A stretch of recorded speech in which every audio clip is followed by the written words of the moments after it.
Você já ouviu falar sobre a revolta de aclamação de Amador Bueno? Provavelmente você já ouviu falar, mas não sabe de todas as informações que eu vou te passar nesse vídeo. Então fica comigo que eu te garanto que vai valer a pena e você nunca mais vai errar uma questão sobre esse assunto na sua prova. Mas antes, você já sabe, né? Produção, roda a vinheta, produção!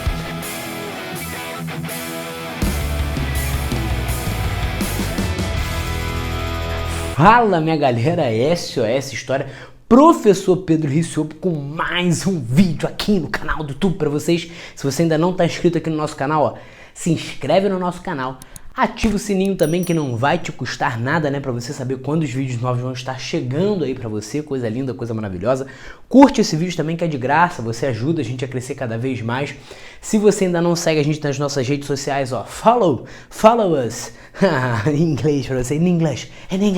Segue a gente nas nossas redes sociais, porque a gente está desenvolvendo um trabalho maravilhoso, wonderful, por lá, coisa linda. E além disso, se você não está no nosso canal do Telegram, eu preciso dizer que você está perdendo muito conteúdo gratuito lá pelo canal do Telegram. Então entra no nosso canal do Telegram também, coisa maravilhosa. Se você quiser tirar print aqui desse quadro, ó, de aclamação de Amador Bueno, você sabe que eu vou deixar você tirar print, mas eu vou embrasar, né? Eu vou embrasar. Vem, produção. Vem. Hoje o tempo com amor escorre pelas mãos, mesmo sem se sentir, e não há tempo que volte, amor. Vamos viver tudo que há pra viver. Falando sobre revolta de aclamação de Amador Bueno, eu preciso começar já a te introduzir nesse assunto, que essa revolta ela se insere no tema de revoltas nativistas. Por mais que ela não seja uma revolta muito comum, ela não é uma revolta de muita incidência ali dentro das revoltas nativistas nas provas, né?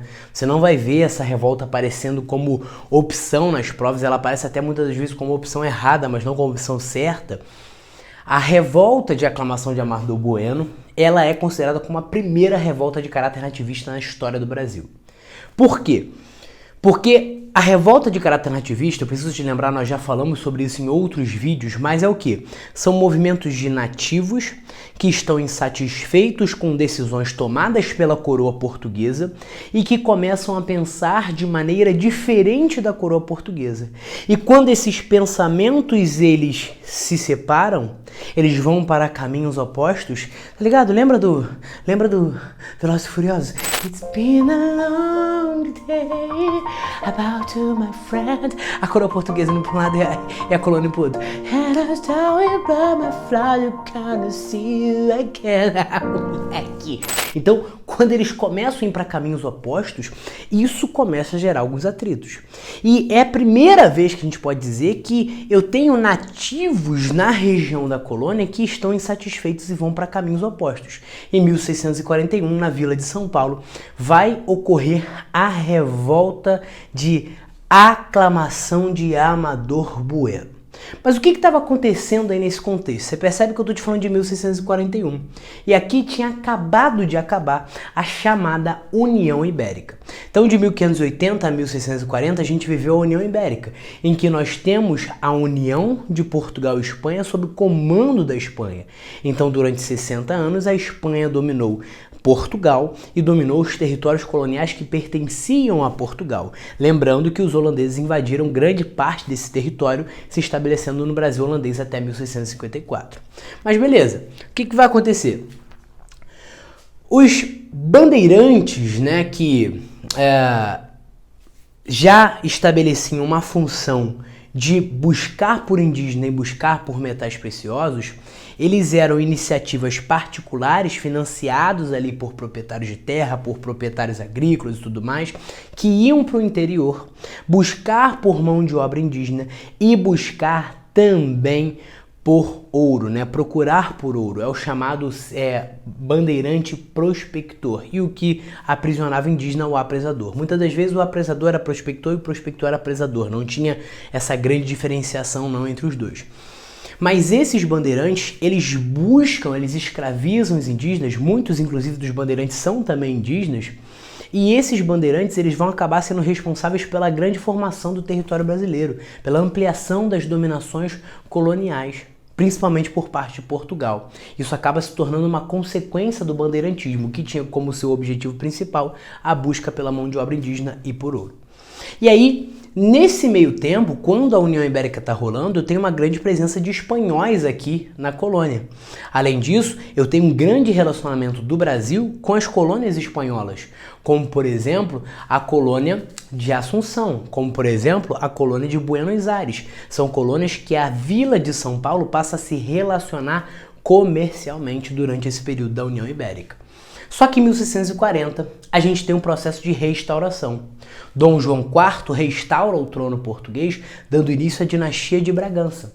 Quando Portugal restaura o trono, Portugal fala assim, ó, bandeirantes, bandeirantes não vão mais escravizar indígenas. E que isso? Tá maluco? E eu preciso te lembrar que muitos historiadores também acreditam que se intensificou a ação dos bandeirantes durante o processo de União Ibérica, porque quando os holandeses eles invadem o Brasil, eles tomam o controle sobre o tráfico africano. Então os portugueses e espanhóis perdem o controle sobre o tráfico africano, quase que não sai, e por isso eles precisam substituir essa mão de obra e vai se intensificar o bandeirantismo para procurar por mão de obra indígena para substituir a mão de obra africana.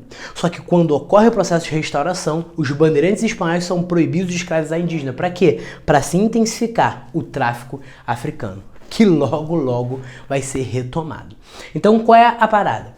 A parada é que esses bandeirantes e esses espanhóis não aceitam. Eles falam assim, ó,